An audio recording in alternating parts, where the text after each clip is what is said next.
ദേവു പോയിട്ട് കുറേ നേരമായി. അവൾ വരാതെ ആയതും വിന്ദയ്ക്കും മീനുവിനും പേടിയായി തുടങ്ങി. ഇവളിത് അതിൻ്റെ ഉള്ളിൽ എന്തെടുക്കുക? പെട്ടെന്ന് വന്നൂടെ ഇവൾക്ക്? വിന്ദ പറഞ്ഞു. എടി, നമ്മൾ രണ്ടുപേരും കൂടെ ദേവുവിനെ പറഞ്ഞു വിട്ടത് സിംഹത്തിൻ്റെ മടയിലേക്കാണ്. അതിൽ നിന്നും പെട്ടെന്ന് അവൾ രക്ഷപ്പെട്ടു പോരുമെന്ന് നീ കരുതുന്നുണ്ടോ കുഞ്ഞാറ്റെ? മീനു ചോദിച്ചു. ദേ, ഒറ്റ ഇടിയങ്ങ് വെച്ച് തരും. മനുഷ്യനെ പേടിപ്പിക്കാനായിട്ട് ഓരോന്ന് പറഞ്ഞോളും. വിന്ദ പറഞ്ഞു. ഇനി ഒറ്റ വഴിയേ ഉള്ളൂ. മീനു പറഞ്ഞു. എന്തുവാ അത്? വേഗം പറ എൻ്റെ മീനു. വിന്ദ പറഞ്ഞു. നമുക്ക് അമ്മയോട് കാര്യം പറയാം. അപ്പോൾ അമ്മ ചെന്ന് അവളെ വിളിക്കും. മീനു പറഞ്ഞു. അമ്മായിയോട് പറഞ്ഞ ആദ്യം ആട്ട് നിനക്കാണ്, പിന്നെ എനിക്കും. വിന്ദ പറഞ്ഞു. അതൊന്നും സാരില്ല മോളെ, നീ വായോ. മീനു വിന്ദയുടെ കൈ പിടിച്ചുകൊണ്ട് നടന്നു. അടുക്കളയിൽ തിരക്കിട്ട പണിയിലായിരുന്നു തുളസി. മീനുവും വിന്ദവും തുളസിയുടെ അടുത്ത് പോയി നിന്നു. ആ, നിങ്ങൾ രണ്ടാളും ഉള്ളൂ, മൂന്നാമത്തവളോ? തുളസി ചിരിയോടെ ചോദിച്ചു. ശിവേട്ടൻ്റെ റൂമിൽ. വിന്ദ പറഞ്ഞു. ആ കൊച്ചെന്തിനാ മോളെ റൂമിലേക്ക് പോയേ? വേഗം ഇറങ്ങാൻ പറ, ഇല്ലെങ്കിൽ അവൻ വന്നാൽ ആകെ പ്രശ്നമാകും. തുളസി പറഞ്ഞു. അമ്മേ, ശിവേട്ടൻ വന്നിട്ട് അരമണിക്കൂറായി. അതിനു മുന്നേ കയറിപ്പോയവളാ. പോയ ശിവേട്ടൻ്റെയോ അതിനു മുന്നേ പോയ ദേവുവിൻ്റെയോ വിവരമില്ല. മീനു പറഞ്ഞു. എൻ്റെ ദൈവമേ, എൻ്റെ കൊച്ച്. തുളസി നെഞ്ചിൽ കൈവച്ചുകൊണ്ട് പറഞ്ഞുപോയി. അമ്മ ഒന്ന് ചെന്ന് വിളിച്ചു നോക്ക്, ചെല്ല്. മീനു പറഞ്ഞു. അതെ, അമ്മായി ആയാൽ ശിവേട്ടൻ ഒന്നും പറയില്ലല്ലോ, ഒന്ന് വിളിച്ചു നോക്ക്. വിന്ദ പറഞ്ഞു. അതോടെ തുളസി വേഗം മുകളിലേക്ക് നടന്നു. തുളസിയുടെ കൂടെ മീനുവും വിന്ദുവും ഉണ്ടായിരുന്നു. ധ്രുവൻ്റെ റൂമിന് മുന്നിലെത്തി. തുളസിയും മീനുവും വിന്ദുവും ഒന്ന് നിന്നു. തുളസി റൂം വാതിൽ തുറക്കാനായി ശ്രമിച്ചുവെങ്കിലും അത് അകത്തു നിന്നും ലോക്കാണ്. ഡോറിൽ തട്ടി ദേവുവിനെ വിളിക്കമ്മേ. മീനു മെല്ലെ പറഞ്ഞു. മോളെ ദേവു, ദേവു മോളെ. തുളസി മീനു പറഞ്ഞ പോലെ വാതിലിൽ തട്ടി വിളിച്ചു. എന്നാൽ അകത്തു നിന്ന് യാതൊരു മറുപടിയും വന്നില്ല. അതോടെ തുളസി മീനുവിനെയും വിന്ദയെയും നോക്കി. ഒന്നൂടെ വിളിച്ച് വാതിൽ തുറക്കാൻ പറഞ്ഞു നോക്കമ്മായി. വിന്ദ പതിയെ പറഞ്ഞു. മോളെ ദേവു, വാതിൽ തുറക്ക് മോളെ. തുളസി ഒന്നുകൂടി വിളിച്ച് പറഞ്ഞു. തുളസിയുടെ വിളി കേട്ട് ദേവു ധ്രുവനെ നോക്കി. ധ്രുവൻ ദേഷ്യത്തോടെ വാതിലിലേക്കും. ചെല്ല് മോളെ, എന്നിട്ട് ഇന്നിവിടെ നിൽക്ക്. രാത്രി വാ, നല്ല സാരിയൊക്കെ ഉടുത്തിട്ട്. ധ്രുവൻ ഒരു പുച്ഛത്തോടെ പറഞ്ഞു. പ്രണയത്തെ ശരീരം കൊണ്ട് അളക്കുന്ന ഈ മനസ്സ്, അത് ഭയങ്കരമാണ്. പ്രണയം പരിശുദ്ധമാണ്. അത് ആത്മാർത്ഥമാണെങ്കിൽ അതിൽ ചതിയില്ല, വിശ്വാസമാണ്. പക്ഷെ നിങ്ങളിത് അർഹിക്കുന്നില്ല. എനിക്ക് ഒത്തിരി ഇഷ്ടമാണ് നിങ്ങളെ. ഞാൻ ഇന്നിവിടെ നിൽക്കും. നിങ്ങൾ പറഞ്ഞ പോലെ ഞാൻ വരും. ദേവു ബെഡിൽ നിന്നും എഴുന്നേറ്റുകൊണ്ട് അഴിച്ചിട്ട തൻ്റെ ധാവണിയെടുത്ത് ശരിയായി ഉടുത്തു. കണ്ണുകൾ തുടച്ചു, മുഖം തുടച്ചു. മുടി അഴിച്ചിട്ടത് ഒന്ന് ചുറ്റിക്കെട്ടിക്കൊണ്ട് ധ്രുവനെ ഒന്ന് നോക്കി. അവൻ ഒരു പുച്ഛത്തോടെ കട്ടിലിൽ കിടപ്പുണ്ടായിരുന്നു. ദേവു അവനെ നോക്കി ഒന്ന് പുഞ്ചിരിച്ചുകൊണ്ട് പോയി വാതിൽ തുറന്നു. നീ ഇതെവിടെയായിരുന്നടി? ഞങ്ങൾ ആകെ പേടിച്ചു പോയി. വിന്ദ പറഞ്ഞു. എന്തേലും കുഴപ്പമുണ്ടോ മോളെ? തുളസി ചോദിച്ചു. നിന്റെ ചുണ്ടെന്താ പൊട്ടിയിരിക്കുന്നത്? മീനു ചോദിച്ചു. അതൊന്നുമില്ല, ശിവേട്ടൻ്റെ വണ്ടിയുടെ സൗണ്ട് കേട്ടപ്പോഴേ ഞാൻ ഒളിച്ചിരുന്നതാ. ഞാനൊന്ന് വീണിരുന്നു, അപ്പോൾ ചുണ്ടും പല്ലും കൂടി ഇടിച്ചു പൊട്ടിയതാ. ദേവു പറഞ്ഞു. ആണോ? എന്നാ ഇങ്ങ് വന്നേ.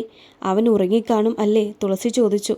അതെ, അതാണല്ലോ പുറത്തേക്ക് ഇറങ്ങിപ്പോന്നത്, അല്ലാതെ പറ്റോ? ദേവു പറഞ്ഞു. നീ വാ, നമുക്ക് വീട്ടിൽ പോകാം. സ്റ്റെപ്പ് ഇറങ്ങുന്നതിനിടയ്ക്ക് വിന്ദ ദേവുവിനോട് പറഞ്ഞു. ഞാനിന്നിവിടെയാ, നീ പൊക്കോ. ഞാൻ അച്ഛനെ വിളിച്ച് പറഞ്ഞോളാം. ദേവു പറഞ്ഞു. എടി, അത് വേണോ? വിന്ദ ഒന്ന് മടിച്ചു. എന്നാൽ അവൾ ഇവിടെ നിന്നോട്ടെ. മോളും നിന്നു, അപ്പോൾ പിന്നെ കുഴപ്പമില്ലല്ലോ. തുളസി പറഞ്ഞു. ഇല്ല, എനിക്ക് പോണം. എന്നാൽ നീ ഇവിടെ നിന്നു, ഞാൻ പോവാണേ. ഇപ്പോൾ തന്നെ നേരം വൈകി. വിന്ദ പറഞ്ഞു. നോക്കിപ്പോണേ കുഞ്ഞേ. തുളസി പറഞ്ഞു. ആ ശരിയമ്മായി. വിന്ദ പറഞ്ഞു. മോളെ കുഞ്ഞാറ്റേ, ഇന്നിവിടെ നിൽക്കടി, നാളെ പോവാ, നമുക്ക് അടിച്ചു പൊളിക്കാം. മീനു പറഞ്ഞു. വേണ്ടടി, നാളെ ക്ലാസ് ഉള്ളതല്ലേ, കുറേ ഒതുക്കാനുണ്ട്. ഞാൻ പോവാണേ. ദേവു പോട്ടെ. വിന്ദ പറഞ്ഞു. കുഞ്ഞാറ്റേ, സൂക്ഷിച്ചു പോണേ. ദേവു പറഞ്ഞു. ഓക്കേടി, സൂക്ഷിച്ചോളാം. വിന്ദ പറഞ്ഞു. ദേവുവും മീനുവും വിന്ദയുടെ പോക്ക് നോക്കി നിന്നു. അവൾ ആ വീടിൻ്റെ ഗേറ്റ് വിട്ട് പോയതും ദേവു മീനുവിൻ്റെ നേരെ തിരിഞ്ഞു. നിൻ്റേൽ സാരിയുണ്ടോ മീനു? ദേവു ചോദിച്ചു. എന്തിനാടി സാരി? മീനു അന്വേഷിച്ചു. നീ ഉടുക്കാത്ത സാരി എത്രയുണ്ട്, ഉടുത്തത് എത്ര എണ്ണം ഉണ്ട് എന്നറിയാൻ. ദേവു പറഞ്ഞു. ഞാൻ ഉടുത്തതെല്ലാം കബോർഡിൻ്റെ ഒരു സൈഡിലാണ്, ഉടുക്കാത്തത് മറ്റേ സൈഡിലും. മീനു പറഞ്ഞു. എന്നാൽ നീ വാ, കാണട്ടെ ഞാൻ നിൻ്റെ സാരി കളക്ഷൻ. എങ്ങനെയുണ്ട് എന്ന് നോക്കട്ടെ. ദേവു പറഞ്ഞു. അതോടെ മീനു ചിരിയോടെ ദേവുവിനെ വിളിച്ചുകൊണ്ട് തൻ്റെ റൂമിലേക്ക് കൊണ്ടുപോയി. വിന്ദ നടന്ന് വീടെത്താറായിരുന്നു. അപ്പോഴാണ് തൻ്റെ വീടിൻ്റെ തൊട്ടടുത്തുള്ള വലിയൊരു വീട്ടിൽ ആളുകൾ വന്ന് അവൾ കാണുന്നത്. അത് പുതിയ വാടകക്കാരാണ് എന്ന് അവൾക്ക് മനസ്സിലായിരുന്നു. വിന്ദ അവിടെ നിന്നും നോട്ടം മാറ്റാതെ തന്നെ മുന്നോട്ട് നടന്നു. അടുത്ത നിമിഷം വിന്ദയെ തൊട്ടു തൊട്ടില്ല എന്ന പോലെ ഒരു കാർ അവളെ കടന്ന് ചീറിപ്പാഞ്ഞു പോയി. ഇയാൾ മനുഷ്യനെ കൊല്ലുമോ? മനുഷ്യൻ്റെ നല്ല ജീവൻ അങ്ങ് പോയി. വിന്ദ പിറുപിറുത്തു. ആ വന്ന കാർ ആ പുതിയ വീടിൻ്റെ മുന്നിൽ സ്പീഡിൽ കൊണ്ട് നിർത്തി. ഓ, പുതിയ വീട്ടുകാരാണല്ലേ, വിന്ദ പറഞ്ഞു. കാറിൽ നിന്നും ആദി ഇറങ്ങി. കാറിൽ നിന്ന് ഇറങ്ങിയ ആദിയെ കണ്ട് വിന്ദ ഒന്ന് ഞെട്ടി. അവളുടെ കണ്ണുകൾ വിടർന്നു. വിന്ദ സന്തോഷത്തോടെ ആദിയുടെ പിന്നിലായി പതിയെ ചെന്നു നിന്നു. അവൻ്റെ തോളിൽ തട്ടി തോണ്ടി വിളിച്ചു. ആദി ഒന്ന് ഞെട്ടിപ്പോയി. അവൻ പെട്ടെന്ന് തിരിഞ്ഞൊന്ന് നോക്കി. അവിടെ നിൽക്കുന്ന വിന്ദയെ കണ്ട് ആദിയൊന്ന് ഞെട്ടി. നീ എന്താടി മനുഷ്യനെ പേടിപ്പിക്കുവാണോ? ആദി വിന്ദയോട് ചോദിച്ചു. ഞാൻ ദേവേട്ടനെ കണ്ട ഒരു ഇതിൽ പെട്ടെന്ന് വന്നതാണ്, സോറി. അല്ല, എന്താ ദേവേട്ടൻ ഇവിടെ? വിന്ദ ചോദിച്ചു. നീ ഇപ്പോൾ എന്താ വിളിച്ചത്? ആദി വിന്ദയുടെ നേരെ ചെന്നുകൊണ്ട് ദേഷ്യത്തോടെ ചോദിച്ചു. ദേവേട്ടൻ, വിന്ദ പുറകിലേക്ക് നീങ്ങി പറഞ്ഞു. ദേവേട്ടൻ? ഏതു വകയിലാടി ഞാൻ നിന്റെ ഏട്ടനായത്? ആദി ദേഷ്യത്തോടെ ചോദിച്ചു. എൻ്റെ ഏട്ടനല്ല, എൻ്റെ ദേവേട്ടൻ എന്നാ പറഞ്ഞത്. എന്തേ, നല്ല പേരല്ലേ? വിന്ദ ചോദിച്ചു. ദേവേട്ടനല്ലടി, അസുരനാണ്. മേലക്കം ഇനി അങ്ങനെ വിളിച്ചേക്കരുത്, ആദി പറഞ്ഞു. നോക്കട്ടെ. അല്ല സാർ, എന്താ ഈ വഴിക്ക്? അതും എൻ്റെ വീടിൻ്റെ മുന്നിൽ, വിന്ദ പറഞ്ഞു. നിൻ്റെ വീടിൻ്റെ മുന്നിലുള്ള ഈ വീടാണ് എൻ്റെ വീട്. ഇനി മുതൽ ഞാൻ ഇവിടെ ഉണ്ടാകും, ആദി പറഞ്ഞു. അപ്പോൾ ഇനി മുതൽ ദേവേട്ടൻ്റെ വീട്ടിൽ എനിക്ക് വരാമല്ലേ ദേവേട്ട? വിന്ദ പറഞ്ഞു. എടി, നിന്നോട് ഞാൻ പറഞ്ഞിട്ടുണ്ട് എന്നെ ദേവേട്ടനൊന്നും വിളിക്കല്ലേ എന്ന്. ആദിക്ക് ദേഷ്യം വന്നു. അത് പിന്നെ ഞാൻ ആദിദേവ് എന്ന പേര് ചുരുക്കിയതാ, അങ്ങനെ വിളിച്ചേ, വിന്ദ പറഞ്ഞു. എന്താണ് മാഡത്തിൻ്റെ പേര്? ആദി ചോദിച്ചു. മിത്രവിന്ദ. അമ്മയും അച്ഛനും എല്ലാവരും കുഞ്ഞാറ്റി എന്നാണ് വിളിക്കാറ്, വിന്ദ പറഞ്ഞു. ആണോ മിത്രമോളെ? ആദി പറഞ്ഞു. അതേലോ, വിന്ദ പറഞ്ഞു. അടുത്ത നിമിഷം ആദി വിന്ദയുടെ ചെവിയിലൊന്ന് പിടിച്ച് തിരിച്ചുകൊണ്ട് അവളെ അവൻ്റെ കാറിലേക്ക് ചേർത്ത് നിർത്തി. വിന്ദ ഒന്ന് ഞെട്ടിക്കൊണ്ട് ആദിയുടെ മുഖത്തേക്കൊന്ന് നോക്കി. ആദി അവളുടെ മുഖത്തേക്കും. മോളെ മിത്ര, ഈ ഭംഗിയുള്ള മുഖം പിടിച്ച് ഞാൻ ഭിത്തിയിൽ തേക്കും, ആദി പറഞ്ഞു. എന്തിന്? വിന്ദ ചോദിച്ചു. ആദിയേട്ടാ. പിറകിൽ നിന്നുള്ള വിളി കേട്ട് ആദിയും വിന്ദയും ഒരുമിച്ച് ഞെട്ടി പിറകിലേക്ക് നോക്കി. അവിടെ വിന്ദയെയും ആദിയെയും സംശയത്തോടെയും ദേഷ്യത്തോടെയും നോക്കിക്കൊണ്ടു നിന്നു. അവളെ കണ്ടതും ആദിയുടെ ചുണ്ടിൽ ഒരു പുച്ഛച്ചിരി വിടർന്നു. അവൻ വിന്ദയെ നോക്കി ഒന്ന് പുഞ്ചിരിച്ചു. അവൻ്റെ പുഞ്ചിരി കണ്ട് വിന്ദയുടെ കിളി പോയി. ആദി വിന്ദയുടെ കൈപിടിച്ചുകൊണ്ട് അവനിലേക്ക് ചേർത്തു. വിന്ദ ഒന്ന് ഞെട്ടിക്കൊണ്ട് ആദിയെയും അവിടെ നിന്ന് അവളെയും ഒന്ന് നോക്കി. എന്താ മായ? ഗൗരവത്തോടെ ആദി ചോദിച്ചു. ഇതാരാ ആദിയേട്ടാ? മായ ചോദിച്ചു. ഇത് മിത്രവിന്ദ, എൻ്റെ മിത്ര. ഞാനും എൻ്റെ മിത്രമോളും പ്രേമത്തിലാണ്. ഇവിടെ വീടെടുത്തപ്പോൾ എൻ്റെ കൊച്ചിൻ്റെ വീടിൻ്റെ തൊട്ടടുത്താണെന്ന് വിചാരിച്ചില്ല. ഓ സോറി മിത്ര, ഇതെൻ്റെ അമ്മയുടെ ഏട്ടൻ്റെ മോളാണ് മായ, ആദി പറഞ്ഞു. വിന്ദയ്ക്ക് ഒന്നും മനസ്സിലായില്ലെങ്കിലും ആദിയുടെ നെഞ്ചോട് ചേർന്ന് നിൽക്കുന്ന സന്തോഷത്തിൽ വിന്ദ മായയെ നോക്കി ഒന്ന് പുഞ്ചിരിച്ചു. മായ വിന്ദയെ ദേഷ്യത്തോടെ നോക്കിക്കൊണ്ട് അവിടെ നിന്നും ചവിട്ടിത്തുള്ളിപ്പോയി. അതാരാ? വിന്ദ ചോദിച്ചു. അത് പൂതന. കുറേ ദിവസമായി എൻ്റെ അടുത്ത് അതൊന്ന് മാറ്റിക്കൊടുത്തതാ, ആദി പറഞ്ഞു. അതാണോ? അതിനാണോ പ്രേമമെന്ന് പറഞ്ഞത്? ഞാൻ വിചാരിച്ചു നമ്മൾ തമ്മിൽ. വിന്ദ പറഞ്ഞു. നമ്മൾ തമ്മിൽ എന്തോന്ന്? ആദി ചോദിച്ചു. ഒന്നുമില്ല ദേവേട്ട, എന്നെ ഒന്ന് വിട്, എനിക്ക് എൻ്റെ വീട്ടിൽ പോകണം, വിന്ദ പറഞ്ഞു. അപ്പോഴാണ് അവളെ ചേർത്ത് പിടിച്ചുകൊണ്ടാണ് ഇപ്പോഴും നിൽക്കുന്നത് എന്ന് ആദിക്ക് മനസ്സിലായത്. അതോടെ ആദി അവളെ വിട്ടു. ഒന്ന് തിരിഞ്ഞു നോക്കി. വീടിൻ്റെ മുന്നിൽ നിന്ന് മായ തങ്ങളെ നോക്കുന്നത് കണ്ട് ആദി വിന്ദയുടെ കൈ പിടിച്ച് കാറിലേക്ക് ചേർത്തു. എന്താ ഈ കാണിക്കുന്നേ? വിട്ടേ, എൻ്റെ അച്ഛൻ കണ്ടാൽ അടി കിട്ടും, വിന്ദ പറഞ്ഞു. ആദി അവളുടെ ചുണ്ടിലേക്ക് അവൻ്റെ വിരൽ ചേർത്ത് ചുണ്ടിന് കുറുകെ വെച്ചു. എന്തൊക്കെയോ പറഞ്ഞുകൊണ്ട് കുതറി മാറാൻ നോക്കിയ വിന്ദ പെട്ടെന്ന് അടങ്ങി നിന്നു. ആദി വിന്ദയുടെ മുഖത്തേക്ക് നോക്കി. ആ കണ്ണുകളിൽ പേടിയും വെപ്രാളവും കലർന്നിരുന്നു. ചുണ്ടിന് മുകളിലായി വിയർപ്പ് തുള്ളികൾ സ്ഥാനം പിടിച്ചിരുന്നു. അവൻ്റെ കണ്ണുകൾ അവളുടെ മുഖമാകെ ഒഴുകി നടന്നു. തനിക്ക് എന്താണ് സംഭവിക്കുന്നതെന്ന് അവന് മനസ്സിലാവുന്നുണ്ടായിരുന്നില്ല. മായയെ കാണിക്കാൻ വേണ്ടിയാണ് അങ്ങനെ നിന്നതെങ്കിലും ഇപ്പോൾ അവളിൽ നിന്നും കണ്ണെടുക്കാൻ പറ്റുന്നില്ല. ദേവേട്ടാ, വിന്ദ പതിഞ്ഞ ശബ്ദത്തിൽ വിളിച്ചു. മിത്ര, ആദി വിളി കേട്ടു. വിന്ദ കണ്ണുകൊണ്ട് പിന്നിലേക്ക് നോക്കാനായി പറഞ്ഞു. ആദി പെട്ടെന്ന് അവളിൽ നിന്നും മാറി പിന്നിലേക്ക് നോക്കി. അവിടെ നിൽക്കുന്നു ബലരാമൻ, കൂടെ മായയും. ഇതാരാ ആദി, ഈ കുട്ടി? ബലരാമൻ ചോദിച്ചു. ആരായാലും നിങ്ങൾക്കെന്താണ്? എൻ്റെ കാര്യത്തിൽ ഇടപെടേണ്ട, ആദി പറഞ്ഞു. ഞാൻ നിൻ്റെ അച്ഛനാണ് ആദി. മോളെ, നീ ഇവൻ്റെ ആരാ? ബലരാമൻ ചോദിച്ചു. വിന്ദ ഞെട്ടിക്കൊണ്ട് ആദിയെ നോക്കി. അവൻ്റെ മുഖത്ത് ദേഷ്യവും താല്പര്യക്കുറവും വ്യക്തമായിരുന്നു. ഞാനും ദേവേട്ടനും ഇഷ്ടത്തിലാ. ആ കാണുന്നതാ എൻ്റെ വീട്, വിന്ദ പറഞ്ഞു. അതോടെ ആദിയുടെ മുഖത്തൊരു പുഞ്ചിരി വിടർന്നു. ആദി വിന്ദയെ ചേർത്ത് പിടിച്ചുകൊണ്ട് പറഞ്ഞു. മായ, നിനക്ക് സംശയം മാറാതെ ആയിരിക്കും അല്ലേ ഇങ്ങനെയായിട്ട് വന്നത്? പിന്നെ നിങ്ങൾ എൻ്റെ അച്ഛനാണെന്ന് നിങ്ങൾ അങ്ങ് ഇരുന്ന് പറഞ്ഞു. എന്നോട് പറയണ്ട, ആദി പറഞ്ഞു. അതോടെ ബലരാമൻ വിന്ധ്യയെ ഒന്ന് നോക്കി. അവിടെ നിന്നും പോയി. മായയും അവളുടെ പിന്നാലെ പോയി. നീ ഒന്ന് സൂക്ഷിച്ചോ മിത്രേ, ആദി പറഞ്ഞു. അതെന്താ? വിന്ധ്യ ചോദിച്ചു. നിന്നെ കൊന്നുകളയാനുള്ള ദേഷ്യമുണ്ട് അവൾക്ക്. മായ അവളെ സൂക്ഷിച്ചോ, ആദി പറഞ്ഞു. സാരില്ലേ എന്നെ നോക്കാൻ, വിന്ധ്യ ചോദിച്ചു. ഞാൻ ആരാ, നിന്റെ കെട്ടിയോനോ? ആദി ചോദിച്ചു. അതെ, വിന്ധ്യ പറഞ്ഞു. എന്ത്? ആദി ചോദിച്ചു. ഒന്നുമില്ല, അയ്യോ ആളെ വിട് എന്ന് പറഞ്ഞ് വിന്ധ്യ അവളുടെ വീട്ടിലേക്ക് നടന്നു. ആദിയുടെ ചുണ്ടിൽ ഒരു പുഞ്ചിരി വിടർന്നു. എന്തിനാണ് എന്ന് അറിയാത്ത ഒരു ചിരി. കബോർഡിൽ സാരി തപ്പിക്കൊണ്ടിരിക്കുകയാണ് ദേവുവും മീനുവും. അങ്ങനെ അവർക്ക് ഒരു നല്ല സാരി കിട്ടി.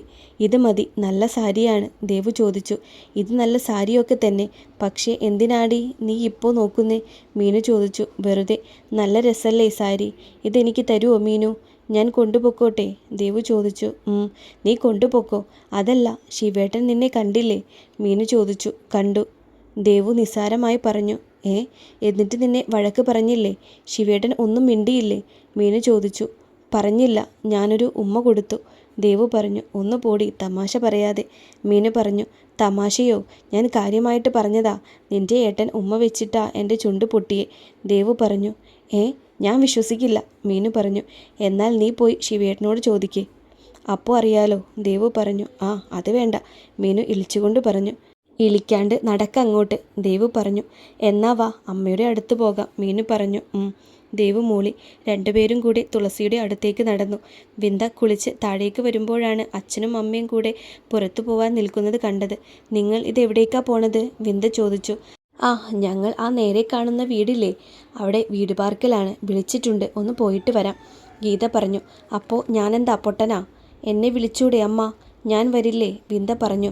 കുഞ്ഞാറ്റേ, നീ അങ്ങ് വന്നാ മതി, തൊട്ടു മുന്നിലല്ലേ വീട്, സുരേഷ് പറഞ്ഞു. എന്നാ ശരി, നിങ്ങൾ വിട്ടോ, വിന്ധ്യ പറഞ്ഞു. മാന്യമായി സാരി ഉടുത്തിട്ട് വേണം വരാൻ കേട്ടോ, ഇല്ലേ അവിടുന്ന് തല്ലി ഓടിക്കും ഞാൻ, ഗീത പറഞ്ഞു. ആയിക്കോട്ടെ ഗീതു. സുരേഷു, താങ്കളുടെ ഭാര്യയെ വിളിച്ചു കൊണ്ടുപോകൂ, ബിന്ദു പറഞ്ഞു. അതോടെ സുരേഷും ഗീതയും ചിരിച്ചുകൊണ്ട് അവിടെ നിന്നും പോയി. വിന്ധ്യ സന്തോഷത്തോടെ തുള്ളിച്ചാടിയിട്ട് അവളുടെ റൂമിലേക്ക് പോയി. റൂമിലെത്തി വിന്ധ്യ കബോർഡ് മുഴുവൻ വലിച്ചു വാരിയിട്ടു ഒരു സാരിക്ക് വേണ്ടി. അങ്ങനെ കുറേ തിരച്ചിലിനൊടുവിൽ അവൾക്കൊരു സാരി കിട്ടി. റെഡിൽ ഓറഞ്ച് ആൻഡ് ഗോൾഡ് മിക്സ്ഡ് കരയുള്ള ഒരു സാരിയും ഓറഞ്ച് കളർ ബ്ലൗസുമായിരുന്നു വിന്ധ്യയുടെ വേഷം. മുടി നേർവേർച്ചയിൽ എടുത്ത് പിരിച്ചു കെട്ടിവെച്ചു. കുഞ്ഞു കറുത്ത ഒരു പൊട്ട് വെച്ചു. കണ്ണെഴുതി. ചന്ദനം തൊട്ടു. കഴുത്തിൽ ഒരു ചെറിയ ചെയിനും ചെവിയിൽ ഒരു കുഞ്ഞു ജിമിക്കിയും ഇട്ടു. കയ്യിൽ ആറഞ്ച് വളകളും ഇട്ടു. അതോടെ വിന്ധ്യയുടെ ഒരുക്കം കഴിഞ്ഞു. കണ്ണാടിയിൽ നോക്കി ഫോണിൽ അവളൊരു സെൽഫി എടുത്തുകൊണ്ട് അത് ദേവുവിനും മീനുവിനും അയച്ചു കൊടുത്തു. ശേഷം മൊബൈൽ എടുത്ത് സാരിയുടെ പ്ലീറ്റ്സ് ഒതുക്കി പിടിച്ചുകൊണ്ട് പടിയിറങ്ങുന്നതിനിടെ മുന്നിലേക്കൊന്ന് നോക്കിയ വിന്ധ്യ ഹാളിലിരിക്കുന്ന ആദിയെ കണ്ടൊന്ന് ഞെട്ടി. ഇതേ സമയം സ്റ്റെപ്പിൽ സാരി എടുത്തുകൊണ്ട് നിൽക്കുന്ന വിന്ധ്യയെ കണ്ട് ആദി അവിടെ തന്നെ തറഞ്ഞിരുന്നു. ഇതെന്തേ ദേവേട്ടാ ഇവിടെ? വിന്ധ്യ ചോദിച്ചു. നിന്റെ അച്ഛനും അമ്മയും പറഞ്ഞു ഇവിടെ ഒറ്റയ്ക്കാണെന്ന്, ആദി പറഞ്ഞു. ഞാൻ അങ്ങോട്ട് വരുവാൻ വേണ്ടി ഡ്രസ്സ് മാറായിരുന്നു. ഇപ്പോൾ ഇങ്ങോട്ട് ഇറങ്ങിയേ ഉള്ളൂ. ഏട്ടൻ വന്നിട്ട് കുറേയായോ, അതോ ഇപ്പോൾ വന്നേ ഉള്ളൂ? വിന്ധ്യ ചോദിച്ചു. ഞാൻ വന്നിട്ട് കുറേയായി. ഇവിടെ ആരും ഇല്ലാത്തത് കാരണം ഞാൻ മുകളിലേക്ക് വന്നു. അപ്പോൾ നീ നിന്ന് സാരി എടുക്കുന്നത് കണ്ട് ഞാൻ ഇങ്ങ് പോന്നു, ഇവിടെ ഇരുന്നു, ആദി പറഞ്ഞു. ആണോ, എന്നാൽ നമുക്ക് അങ്ങോട്ട് പോവാം, വിന്ധ്യ പറഞ്ഞു. നീ പൊക്കോ, ഞാനില്ല, ആദി പറഞ്ഞു. അതെന്താ? ആദിയുടെ അടുത്തായി സോഫയിൽ ഇരുന്നു കൊണ്ട് വിന്ധ്യ ചോദിച്ചു.